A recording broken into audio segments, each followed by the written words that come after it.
inti daripada agama, spirit daripada agama, bukan hanya akidah, bukan hanya syariah, tapi akhlakul karimah. Akhlakul, membangun wisdom, hikmah di dalam hati kita semuanya. Bukan hanya akidah, kafir, sesat, murtad, musyrik. Bukan hanya itu kalau di pesantren. Atau syariah, sholat, kalau nggak sholat, bunuh.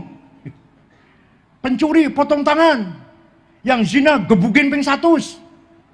Yang mabok minum arak, gebuki 40 kali. Bukan hanya itu yang kita sampaikan di masyarakat. Tapi yang paling penting adalah budaya, akhlakul karimah.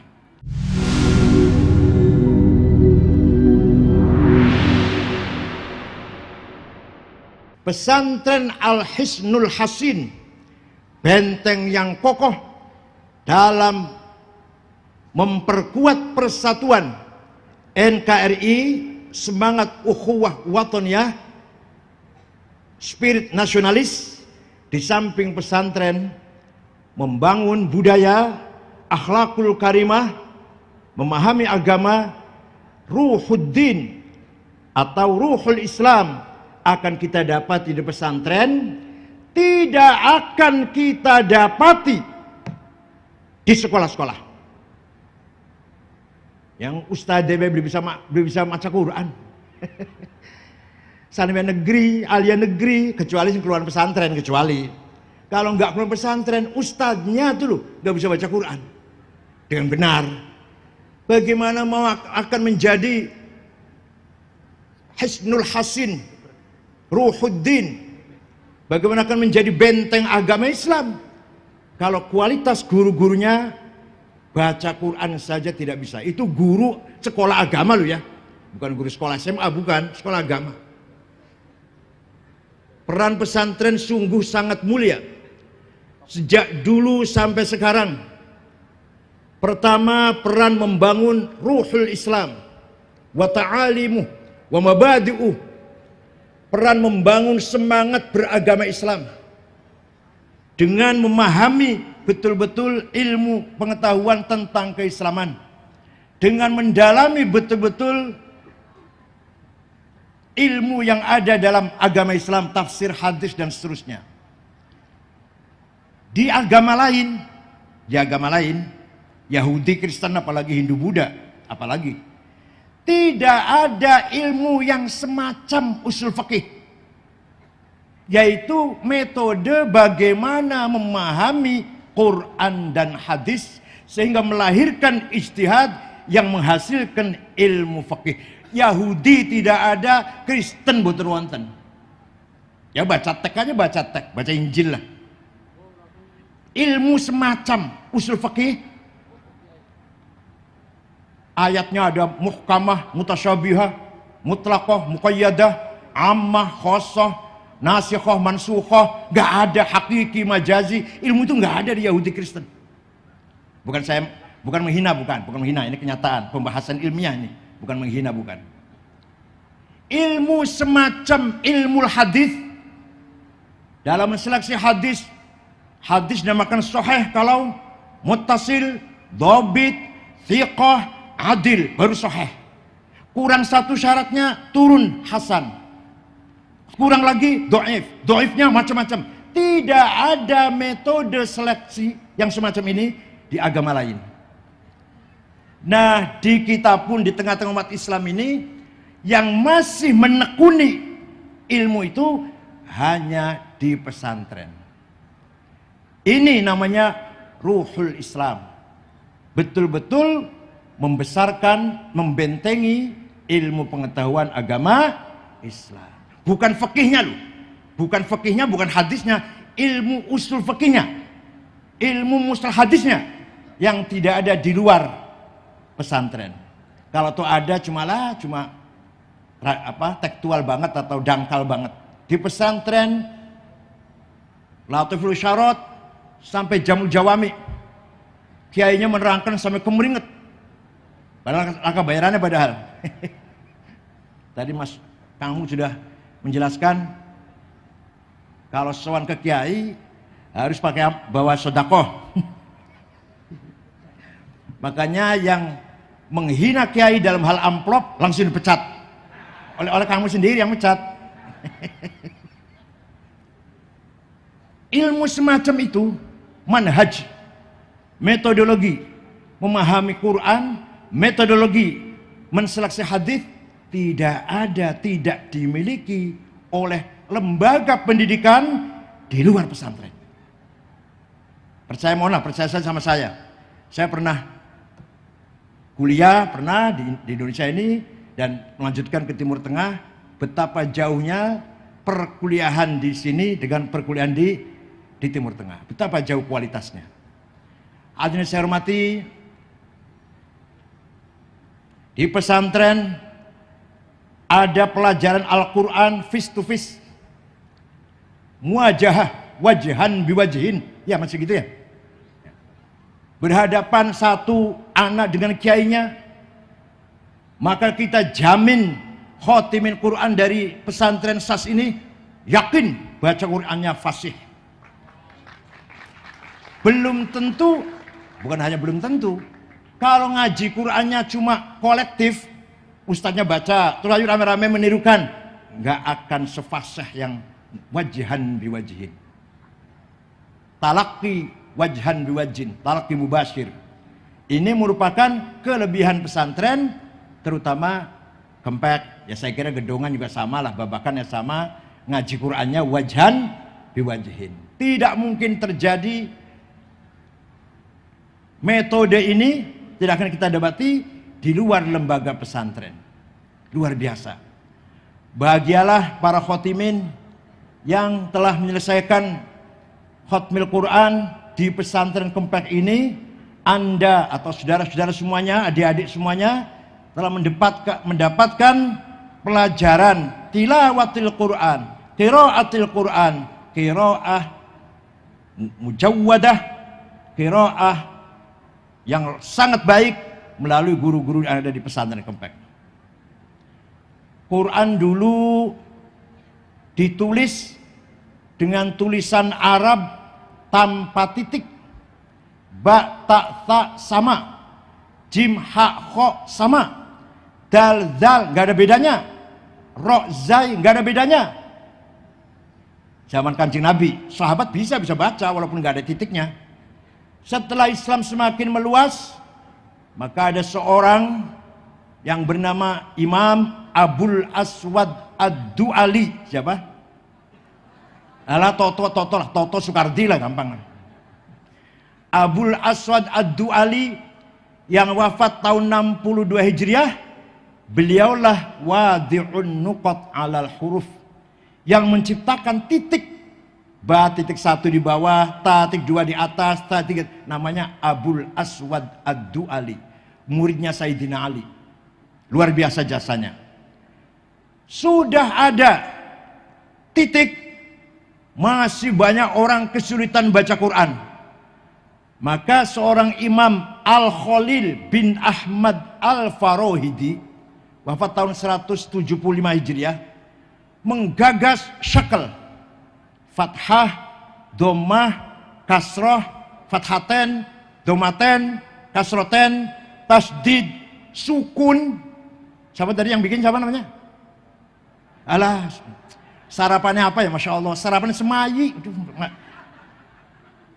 Khalil bin Ahmad Al-Farohidi, sarapan tuh susu, telur, madu, cerdas, sarapannya semayi, Masya Allah. Aduh, ya Allah.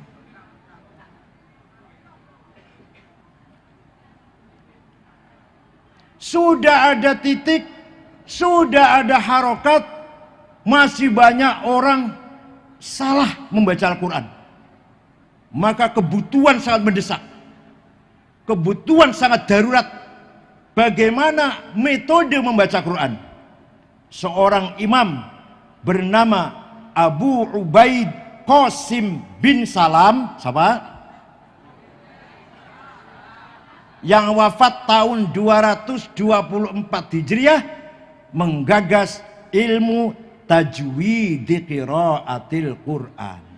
Baru tahun itu, tahun-tahun 200 lah kira-kira, baru ada terminologi idhar, idgham, ikhfa, iqlab, qalqalah, mad lazim, majaiz, huruf halak. Oh, baru kali itu. Baru tahun 200-an.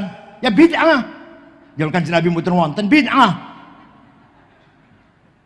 Tapi kalau nggak pakai bid'ah tajwid, baca Qur'annya mal'un. Baca pun dapat laknat. Apalagi dapat pahala. Dapatlah kalau nggak pakai bid'ah ilmu tajwid. Inilah jasa para ulama yang sangat luar biasa. Coba kalau nggak ada ilmu tajwid, kita baca Quran salah semua. Coba kalau nggak ada harokat, kita baca Quran bengong. Coba kalau nggak ada titik, mana mungkin kita baca tulisan Arab. Itulah jasanya para ulama terdahulu yang sampai sekarang masih dimanfaatkan oleh kita semua. Luar biasa. Itulah jasa para ulama. Oleh karena itu kita sekarang tinggal rajin baca Quran. Orang Islam harus rajin baca Quran. Pagi-pagi sebelum lisan, apa lisan itu apa? Cangkem, kasar, cangkem kasar. Sebelum mulut kita untuk bicara hal-hal lain, hal-hal apa saja, coba diawali dengan baca Al-Qur'an, walaupun setengah halaman, walaupun 2 ayat, 4 ayat, sebelum ngomong yang lain, baca Quran dulu, baru Pak Bupati ngurusi administrasi lah, atau ngurusi perintah-perintah, baca Quran dulu. Lisan dari Allah ini coba kita gunakan, pertama kali pagi-pagi kita gunakan untuk qiraatul Qur'an. Ayatu haqqin minar rahmani muhdatsatun qadimatun sifatul mausufi bil qidami lam taqtarin bi zamanin wahya tukhbiruna anil ma'adi wa an adin wa an irami damat ladaina fafaqat kulla mu'jizatin minan nabiyina idh ja'at walam tadumi muhakkamatun fama tubqina min syubahi lidhi shiqaqin wa ma tawghina min hakami mahuribat qattu illa ada min harabi adal a'adi ilaiha mulqiyas salami raddat balaghatuha da'wa mu'aridiha raddal ghayuri yadal jani'anil hir'anil harami laha ma'anin kama wujil bahri fi madadi wa fawqa jawharihi fil husni wal qiyami fala tu'addu wa la tuhsa ajaibuha wa la tusamu 'alal ikthari bis sa'ami qarrat biha ainu qariha faqultu lahu laqad dhafirta bihablillahi fa'tasimi intatluha khifatan min harri nari ladha atfa'ta nara ladha min wardiha syabimi. Wah, kalau saya baca semua sampai subuh nanti.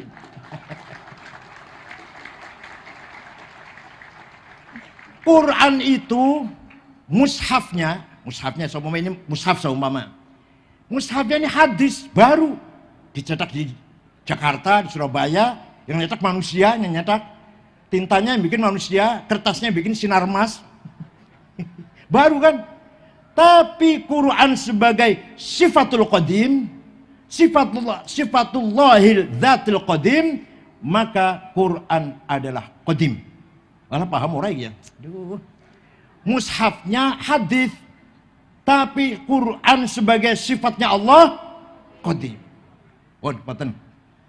Dan Al-Quran mukjizatnya Rasulullah yang sampai ila yaumil qiyamah tidak akan hilang insyaallah. Dijaga oleh hafazatil Quran, oleh para penghafal Quran. Tidak akan bertambah, tidak akan berkurang, tidak akan rusak. Karena dihafal. Ayo cari, silakan cari, ada enggak pastor, pendeta hafal Bible? Ayo cari, ayo. Enggak ada, itu pasturnya loh itu. Bukan santrinya, bukan anak kecilnya, bukan. Di kita anak-anak kecil banyak yang hufadzil Quran, apalagi ustadznya. Nah, mukjizatnya para nabi, Nabi Musa tongkatnya bisa jadi ular, bisa jadi bikin Laut Merah jadi jalan tol. Tapi hebat kan? Hebat kan? Tapi sudah nggak ada. Nabi Isa bisa menyembuhkan orang buta, menyembuhkan orang lumpuh, menghidupkan orang mati. Tapi nggak ada sudah. Tapi mukjizat Kanjeng Nabi Muhammad, mukjizah khalidah ila yaumil qiyamah. Dibaca tidak pernah bosan Quran itu. Lagi sedih baca Quran, pas. Lagi seneng baca Quran, pas. Menikahkan baca Quran, ya. Kematian baca Quran, pas. Dalam keadaan apapun baca Quran, pas. Fala tu'addu wa la tuhsa ajaib wa la tusamu al-iktsari bis-sa'mi. Bahkan orang yang ahli baca Quran, qarrat biya ainu qariha, insyaallah uripe tenang, hatinya tenang tentram, bi barakati qiraatil Quran. Intatluha khifatan min harri nari ladha atfa'tana roladha min wardasyabimi. Kalau kamu takut neraka, kalau Anda takut neraka, kemudian Anda baca Quran, itu berarti Anda sedang memadamkan api neraka. Kalau kita takut naruladha, rakaladha, kemudian kita baca Quran, itu berarti kita sedang memadamkan api neraka. Luar biasa mujizat Al-Quran ini. Syukur-syukur ma'afahmi ma'ani. Syukur-syukur dengan dipahami makna-maknanya. Tadi Kiai Wawan ngimami tahlil, la ilaha illallah hayyum mawjud. Ngati-hati. Ngati-hati nih semuanya. Hayyun, maha hidup, mawjudun, yang diwujudkan. Isim maf'ul kan? Yang diwujudkan. Salah. Terus gimana yang benar? La ilaha illallah hayyum mawjud ay masy'urun biwujudih. Zat yang dirasakan adanya. Masy'ur ay ma'lumun lah. Masy'urun biwujudih. Secara fitrah semua manusia mengakui adanya Allah. Secara fitrah. Semua manusia pasti di dalam hatinya merasakan adanya Tuhan yang menciptakan kita semua. Maka mawjudun artinya apa? Semua jawab. Masy'urun biwujudih. Apa? Dirasakan adanya. Awas, jangan mawjudun diwujudkan. Masa Allah diwujudkan? Paham betul? Ini penting sekali nih, penting sekali. Hayyun mawjud, Allah maha hidup dan maha yang dirasakan wujudnya. Nah, kayak gini nggak ada kalau di luar pesantren, nggak ada kayak gini ini. Pesantren sebagai hasn hasin ruhuddin, inti daripada agama, spirit daripada agama, bukan hanya akidah, bukan hanya syariah, tapi akhlakul karimah. Akhlakul, membangun wisdom, hikmah di dalam hati kita semuanya. Bukan hanya akidah, kafir, sesat, murtad, musyrik. Bukan hanya itu kalau di pesantren. Atau syariah, sholat, kalau nggak sholat, bunuh. Pencuri, potong tangan. Yang zina, gebukin ping 100. Yang mabok minum arak, gebukin 40 kali. Bukan hanya itu yang kita sampaikan di masyarakat. Tapi yang paling penting adalah budaya, akhlakul karimah. Malah sebelum skill, karakter dulu. Karakter sebelum skill. Wa yuzakkihim baru wa yu'allimuhumul